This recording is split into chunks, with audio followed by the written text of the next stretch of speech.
Salut tout le monde, je vous retrouve aujourd'hui pour débriefer la 7e étape du Tour de Suisse. 207 km étaient au programme, c'était l'étape la plus longue de ce Tour de Suisse. Et à cela, il fallait ajouter les 3200 mètres de dénivelé positif à avaler.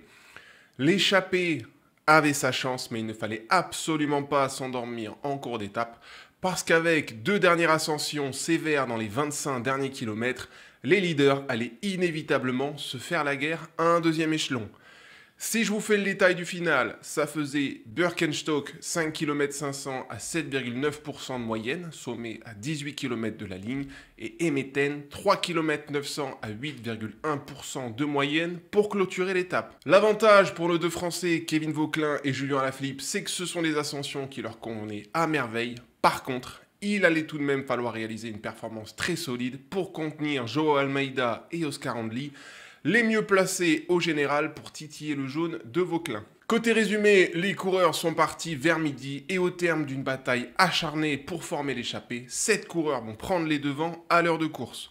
On va retrouver à l'avant Junior Le Cerf pour Soudal, Félix Engelhardt pour Jayco, Frank Van Den Broek pour Picnic, Hugo Hull pour Israël, Tish Benoît pour Visma, Alexander Vlasov pour Red Bull et Quinn Simons pour Lidl.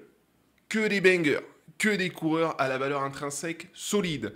Ce groupe de 7 va prendre une avance conséquente dans la première moitié de course et à la mi-course, à 100 km de l'arrivée, l'écart avec le peloton va être de plus de 3 minutes. La difficulté qui suit ne change rien à la situation et les coureurs se jettent alors dans le dernier tiers de course. Reste alors Birkenstock et Meten. Le peloton derrière se met gentiment à accélérer et alors que je pensais que les échappés allaient gentiment filer vers la victoire d'étape, eh bien UAE va serrer la vis à l'approche de Birkenstock pour faire descendre l'écart à la minute. C'est beaucoup trop peu pour espérer se jouer la win à l'avant.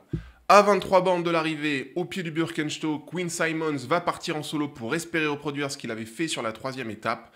Mais derrière, le rythme est infernal, Tudor met la poignée au fond et les 5 meilleurs coureurs de ce Tour de Suisse vont se dégager, tout simplement. On va retrouver dans l'ordre du général Kevin Vauquelin, Julien Alaphilippe, Joao Almeida, Oscar Andli et Félix Gall, les mêmes qui étaient devant sur l'étape de jeudi. Les deux derniers résistants, Frank Van Den Broek et Quinn Simons, vont être repris par les gros. Si l'Américain va se relever pour attendre Lennart Kamna à un deuxième rang, eh bien Frank Van Den Broek va faire un boulot extraordinaire pour tracter le groupe des favoris et son leader Oscar Andli. Ça bascule donc à 6 au sommet, puis dans la partie transitoire jusqu'à Emeten, Van Den Broek va savoir garder à bonne distance un deuxième groupe où on va retrouver notamment Ben O'Connor, Lennart Kamna ou encore Ilan Van Wilder. À 4 km de l'arrivée, c'est la dernière bosse, 8,1% de moyenne. La gagne est pour les 5 costauds de devant. Merci Frank Van Den Broek. Bel effort du jeune néerlandais et c'est à souligner. Pas de latence entre les gros, Félix Gall qui a fait la bonne opération du jour au général jusqu'à présent maintient la pression. Il attaque à 3 bandes du but et va être directement pris en chasse par le super diesel Joao Almeida. Le portugais va rentrer sur Félix Gall à l'amorce du dernier kilomètre. Sur son porte-bagages, on va retrouver Oscar Andli et Kevin Vauquelin. C'est un tout petit peu plus dur pour Julien Alaphilippe qui va quand même savoir recoller dans le dernier kilomètre. Aux 500 mètres, ça se regarde un peu, le rythme baisse d'un cran, ça joue très logiquement l'étape. Kevin Vauquelin se laisse très intelligemment en retrait, le Français prend de l'élan et balance une cacahuète mémorable aux 400 mètres. C'est très loin, mais le punch du Français est inouï. Il laisse sur le carreau Félix Gall et Julien Alaphilippe. Oscar Andli et Joao Almeida, comme prévu, sont les plus à même de s'accrocher, mais c'est très dur pour le duo. La ligne d'arrivée se rapproche très vite, mais Kevin a lancé le trop loin et à 50 mètres de la ligne, Joao Almeida déborde Vauquelin et vient chercher sa deuxième victoire d'étape sur ce Tour de Suisse. Ça s'est joué à pas grand chose, à quelques secondes, on le verra juste après.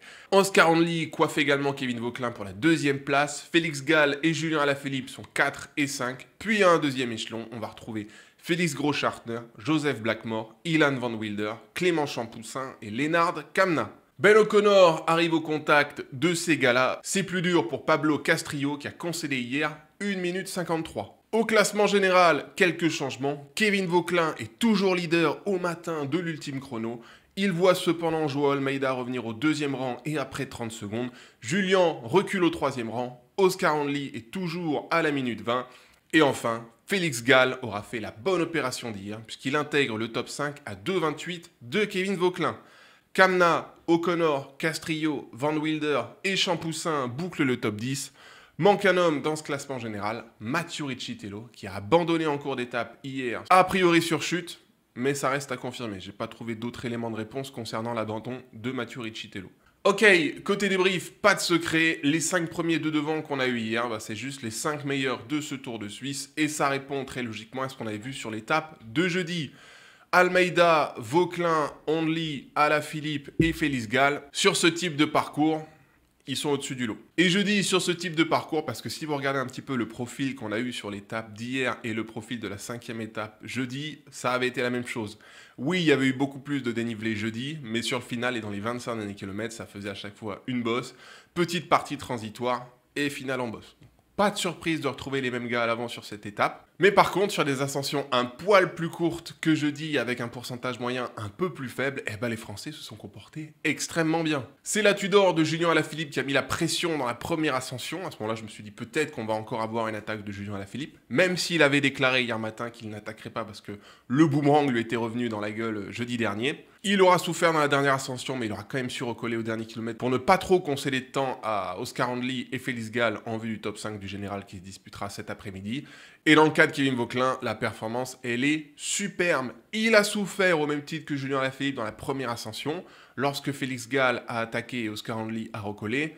Joao Almeida les a un petit peu traversés, là ça a été vraiment un point chaud pour les Français. Je me suis dit, là ils vont perdre du temps et ça va être dur de recoller. Heureusement, le rythme a un petit peu baissé lorsque Félix Gall a été rattrapé par Oscar Handley et Joao Almeida. Par la suite, Frank Van Den Broek a fait un travail remarquable pour permettre à ce groupe de 5 de se disputer la win dans l'ascension de Emeten. Je pensais que ces 5 gars se seraient peut-être un petit peu plus regardés dans la dernière ascension. Bien évidemment, Félix Gall, qui avait le classement général à jouer, a accéléré très fort d'entrée, s'est monté très rapidement derrière. Joao Almeida a fait l'effort pour recoller à Félix Gall. On a vu que ça a été extrêmement dur à ce moment-là puisque Julien Alaphilippe a craqué. Par contre, dans le dernier kilomètre, lorsque ça a ralenti, je me suis dit la victoire va se jouer entre Oscar Handley et Joao Almeida. J'ai vu Kevin Vauquelin se reculer un petit peu pour anticiper les débats. Je me suis dit, bon, il ne devrait pas sortir avant les 250 derniers mètres. Eh bien non, il a mis une cacahuète aux 400 mètres. Et quelle praline, l'accélération est redoutable. Il fait un effort incroyable et un écart conséquent tout de suite sur Oscar Handley et Joao Almeida qui sont les deux seuls à pouvoir répondre à l'accélération du Français. La ligne d'arrivée se rapproche, mais extrêmement rapidement parce que Kevin Vauquelin va extrêmement vite dans ses derniers mètres. Je me suis amusé à chronométrer l'effort de Kevin Vauquelin à partir du moment où il lance aux 400 mètres jusqu'à la ligne d'arrivée. Il y a 36 secondes. Et pendant près de 30 secondes, Kevin Vauquelin ne relâche pas l'effort, reste en danseuse. Et on sent bien que derrière, pour Joao Almeida et Oscar Handley, c'est la galère pour recoller. Vous regardez le visage d'Handley aux 200 mètres, le visage d'Almeida aux 200 mètres, ça n'amuse pas la galerie et ils font pas semblant pour recoller. Donc, Kevin Vauquelin, extrêmement solide. Je pense vraiment qu'il avait cette étape dans les jambes au vu de son accélération et au vu comment il a fait l'écart très rapidement sur ses principaux adversaires.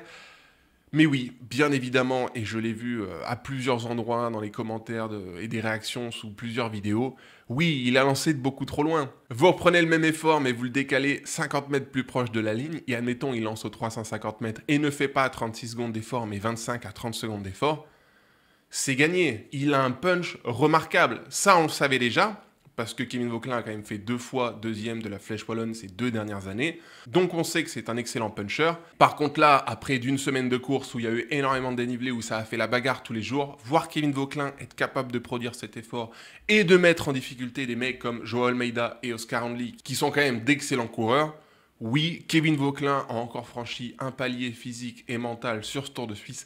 C'est dommage que ça ne se conclue pas par une victoire d'étape, mais hier, il l'avait véritablement dans les jambes. Et c'est ça qu'il faut retenir au départ du chrono de cet après-midi où il va devoir défendre son maillot jaune contre Joao Almeida. Donc ça, c'est vraiment un point que je veux noter au terme de cette 7e étape.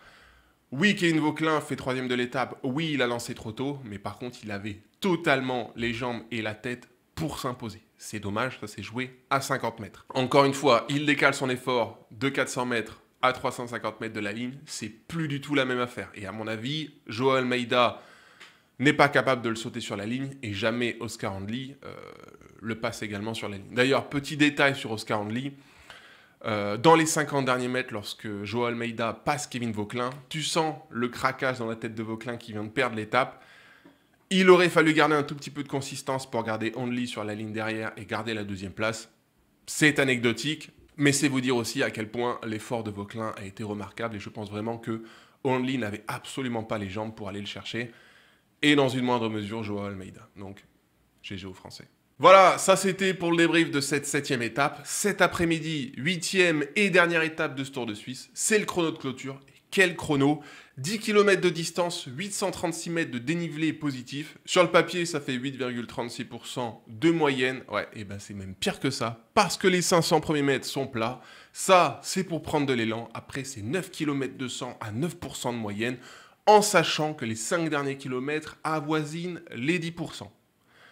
Un chantier tout simplement. Alors, si on regarde un petit peu plus en détail le classement général et ce qu'il y a cet après-midi, Vauquelin a donc toujours son maillot jaune avec 33 secondes d'avance sur Joao Almeida, Julian est à 41 secondes, puis on a Oscar Only à 1,19 et Félix Gall à 2,28. Au-delà de ces 5-là, c'est à plus de 3 minutes et je le répète, vu que pour moi ces 5 gars-là sont les meilleurs de ce Tour de Suisse, je vois pas ces 5-là être rattrapés par un mec qui serait au 6e, 7e, 8e ou 9e rang.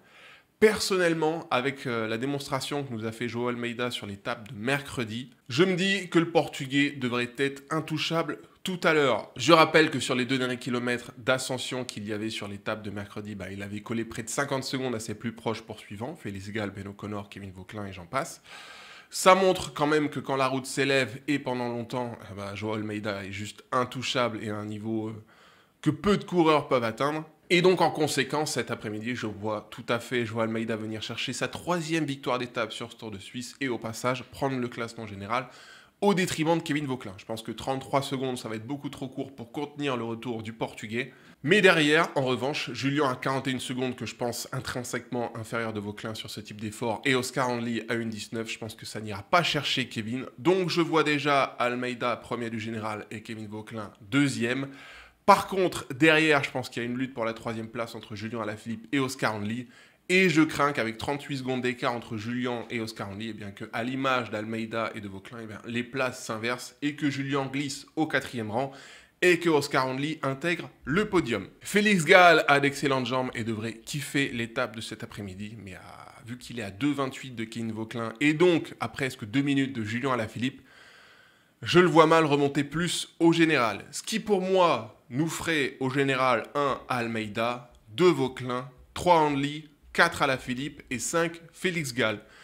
Ça c'est mon prono pour classement général et pour l'étape, vous le savez, je mise bien évidemment et comme tout le monde, je pense sur Joao Almeida et je vois bien quand même Félix Gall être 2e de ce chrono parce que l'Autrichien est quand même un des meilleurs grimpeurs du peloton et devrait kiffer ce type d'épreuve. Voilà, on s'en reparle tout à l'heure. Bien sûr, je vais quand même fortement croiser les doigts pour que Vauquelin garde son avance sur Joao Almeida.